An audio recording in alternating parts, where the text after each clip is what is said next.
മിൽമയിലെ ജീവനക്കാർ നടത്തിയ സമരം അവസാനിപ്പിച്ചു. മിൽമ തിരുവനന്തപുരം മേഖലാ ചെയർമാനുമായി നടത്തിയ ചർച്ചയിലാണ് ഒത്തുതീർപ്പുണ്ടായത്. സ്ഥാനക്കയറ്റമടക്കമുള്ള കാര്യങ്ങൾ ബോർഡ് ചേർന്ന് തീരുമാനിക്കും. ചർച്ചയിൽ ഞങ്ങൾ വൻ വിജയത്തിലാണ് ഇപ്പോൾ ഇവിടെ നിൽക്കുന്നത്. നാളെ മുതൽ പ്ലാന്റിൽ, ഇന്ന് വൈകിട്ട് മുതൽ പ്ലാന്റിൽ പണി നടക്കും. നാളെ ബോർഡ്, ഞങ്ങളുടെ ഒരു ബോർഡ് നാളെ ഉണ്ട്. ബോർഡിൽ കൂടി തീരുമാനമെടുത്തുകൊണ്ട് നമുക്ക് ബോർഡിലെ അറിയിക്കേണ്ട കാര്യമുണ്ടല്ലോ. നമ്മൾ ബോർഡിൽ കൂടെ ഒന്ന് ചർച്ച ചെയ്തിട്ട് നമ്മൾ പൂർണ്ണമായിട്ടും കാര്യങ്ങളെല്ലാം വിശദമാക്കും. കേസിൻ്റെ കാര്യമല്ല, നാളെ ബോർഡുണ്ട്. നാളെ ഞങ്ങളുടെ ഡയറക്റ്റ് ബോർഡുണ്ട്.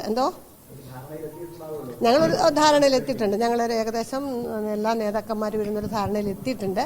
എന്നാലും ബോർഡിൽ നാളെ ഒരു തീരുമാനം ഉണ്ടാകേണ്ടതായിട്ടുണ്ട്.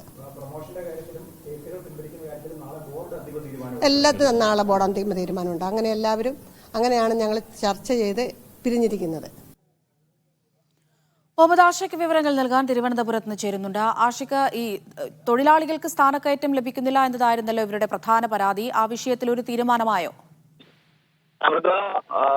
നിലവിൽ സമരം അവസാനിപ്പിച്ചു എന്നുള്ളതാണ് ഏറ്റവും പ്രധാനപ്പെട്ട തീരുമാനം. രാവിലത്തെ സമരത്തെ തുടർന്ന് തൊഴിലാളി സംഘടനാ നേതാക്കളുമായി മിൽമ ചെയർമാനും MDയും ചേർന്ന് നടത്തിയ ചർച്ചയ്ക്കൊടുവിലാണ് സമരം അവസാനിപ്പിക്കാൻ തൊഴിലാളി സംഘടനകൾ തീരുമാനമെടുത്തത്. നാളെ 11 മണിയുടെ ഷിഫ്റ്റ് മുതൽ തൊഴിലാളികൾ തിരികെ ജോലിയിൽ പ്രവേശിക്കാൻ തീരുമാനമായിട്ടുണ്ട്.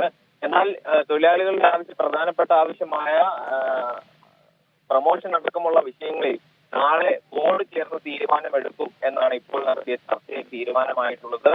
INTUC, CITU അടക്കമുള്ള തൊഴിലാളി സംഘടനകളുടെ പ്രതിനിധികളാണ് മിൽമയുടെ പ്രതിനിധികളുമായി ചർച്ച നടത്തിയത്. ഏതാണ്ട് മണിക്കൂറുകളോളം നീണ്ടുന്ന ചർച്ചയ്ക്കൊടുവിലാണ് ഈ വിഷയങ്ങളിൽ ഒരു സമാപനമാകുന്നത്. നിലവിൽ സമരം അവസാനിപ്പിക്കാൻ തീരുമാനമായിട്ടുണ്ട്. നാളെ ഡയറക്ടർ ബോർഡ് ചേർന്ന് മറ്റ് തീരുമാനങ്ങൾ, കേസും പ്രൊമോഷനും അടക്കമുള്ള വിഷയങ്ങളിൽ തീരുമാനമെടുക്കും. മിൽമയിലെ ജീവനക്കാർ നടത്തിയ സമരം അവസാനിപ്പിച്ചിരിക്കുകയാണ്.